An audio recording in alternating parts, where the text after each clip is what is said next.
This segment is sponsored by Greenlee Security, a total provider of risk management.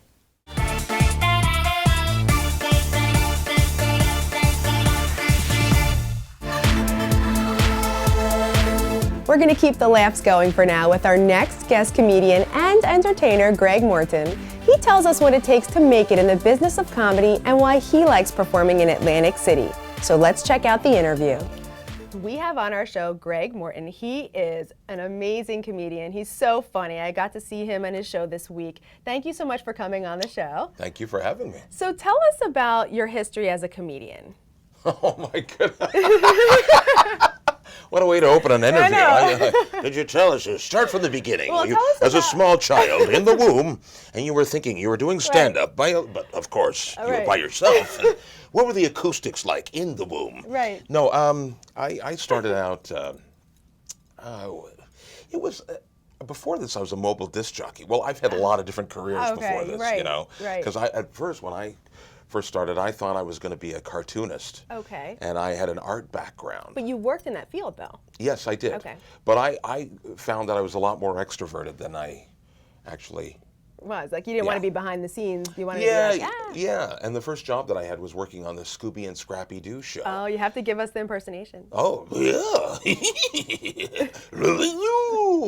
Then I got into all these, this was later, but I got into doing voice work for all these different cartoons and that. Oh, wow. Believe me, thank for the flower. Hey, friend. Like, wow, Scooby. Yeah. So all different kinds of, because I would put on little shows at the back of the bus. Like anytime we had a school trip, I'd be at the back of the bus and I'd be like doing different cartoon characters. Okay, that's cool. That's so smart. Yeah. So the stand-up thing was kind of a natural transition for me because I was doing stand-up all throughout my public school and high school career, I guess. So. That's so cool. Now, when you wanted to do voices and even work with Scooby-Doo, how did that happen? I mean, did you say, hey, let me audition, or hey, there was a job opening, I'll go in there? Was that exactly how you said it. It's like, hey, I want to audition. Yeah. I want a job. Wow. I said to my agent, you know, I did this when I was in college. You know, I voiced over a lot of characters for, college projects. So I thought, you know, hey, let me do this. And my first audition was for a show called Hello Kitty. And the character was this dog, and his name was Grinder. And they wanted somebody who sounded like Fred Gwynn. Remember from Car 54? Where are you? I know that. Yeah. I mean, I watched the show when I was young. So. And you remember he'd go like, oh, oh, oh. No? No. Boy, am I ever dating myself here. Like, do you remember that show on Marconi Radio? And so then I kind of flushed out that character, and then they said after a while, after a few shows, they said, hey, Greg, you'd be really good at this. Wow. You'd be good at directing shows as well. Mm-hmm. So then later on, I ended up directing and doing voiceovers for cartoons. I worked on Bill and Ted's Excellent Adventure, Police Academy, the cartoon, Hammerman, Super Mario Brothers. Wow. Yeah, Captain N, the Game Master. You know, that's when they had all. You've opened for other celebrities too. Yeah. I've opened for Harry Connick Jr. Harry Connick Jr. Luther. Have you got my? Yeah.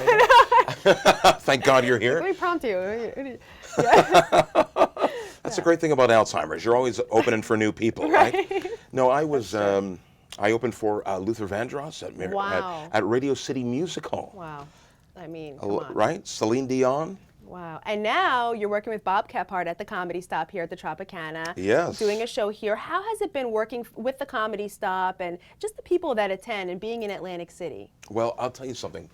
Bob Kephart is one of the few people in the business who gets it. Yes. You know what I mean? Like, he understands entertainment and how a show should be presented. He's been doing it for over 30 years, so. Right? Yeah. And when he puts three people on, it's not just three comics that he's, picked up off the boardwalk. You know, there are three professional headliners. Yes. So you're getting an excellent show. And then you've seen the showroom. I mean, it's gorgeous. It's really cool. You know, basically we're his kids, and he provides the sandbox for us to play in. But it's a $3 million sandbox. Yeah, exactly. But it's gorgeous. It is like a dream for me because I'm a real old-fashioned entertainer. You know, my influences are old variety shows like. What's that show? Don't ask me. No, come on. You've got it on your piece of paper. You know, remember the old shows like the Glenn Campbell's show, and you remember Sonny and Cher? Do you remember Sonny and Cher's show? Yes, I do remember Okay. that, sure. Well, things like that, that's what or Carol Burnett's show. Carol Burnett, love her. Used to watch that as a kid, and I love those large productions. Yes.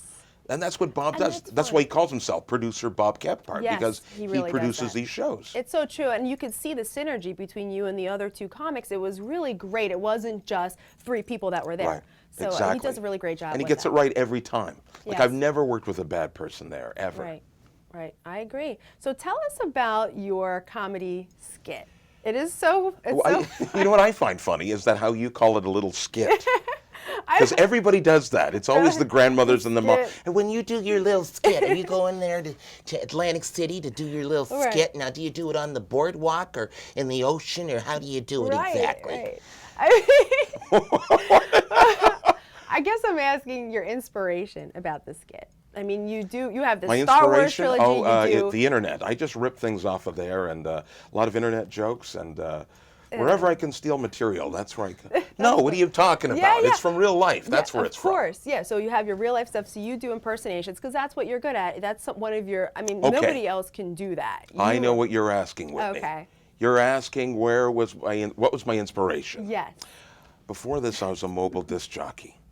And I used to do all these different characters in my show. Yeah. Like if there was a Ghostbusters song, I'd have a Ghostbusters outfit. Okay. I think, oh my gosh, what if I combined that with my regular show?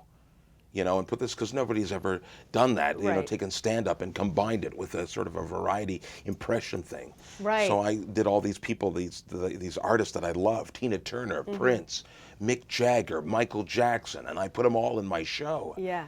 And now it's kind of like a Vegas or Atlantic City show. It is. It really is, because like to your point, I mean, a lot of comedians do impersonations on the microphone, but you actually go the extra step where you put on the wig, you put on the costume, you really get into that character, and everyone can relate to those characters. They're all like idols, you know, in the industry. What can I say? I like to dress up. You like to, and you look good dressing up, I have to say. I have to say, you know, we had a lot of fun, you know. That was such a great show. What a great show. So tell us about where we can find more information about you and your upcoming acts. You can go to comedystop.com, or is that what it is? I believe it's the comedystop.com. Well, it's well, whatever. We'll cut that out. Yeah. Why are you asking me for it? No, it is All I Comedy do Stop. is show up on time. Yeah. This is way too much information. I'll tell you what, though. I can tell the people, comedystop.com. during the wintertime, we have 2 shows on the Friday and Saturday at 9 and 11:15. Okay. But during the week, it's 9 o'clock. We're open 7 days a week. Come out and see us. Yeah. And don't forget about us. Like, you know, you talk to people out in the line. Oh, yeah, I was there 5 years ago. Well, we're still here. Yeah, right. We still have the great shows. Come out and see us. Of course. Now, how long are you going to be in town for? I'll be in, well, by the time people see this, I'll already be gone. Oh, no. So if I owe anybody money, forget it. You're not getting it. That's how it goes. But you'll be back, I'm sure. Oh, sure. I'll probably be back in the spring. So keep your eye open for this show. It's an excellent show. It is a really fun, exciting right? show. Tell them. Even my husband laughed, and he's very I almost gave your husband a lap dance, but I thought otherwise. I thought, no, I better not, because, you know, he would feel really uncomfortable about it. Yeah, and then he would feel the urge to tip me. Right. Well, we did give you $1, you know. That's right. And then you almost stepped on it. We're like, hey, that's $1 on the floor. I got it later. Yeah, you I got it later. I still got it. You still got it. I still got the dollar. Look, here's the dollar that you tipped me with the other night. There it is right there.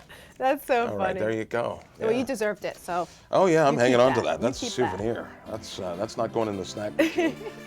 Please visit accessaclive.com for more information about comic Greg Morton and his upcoming shows.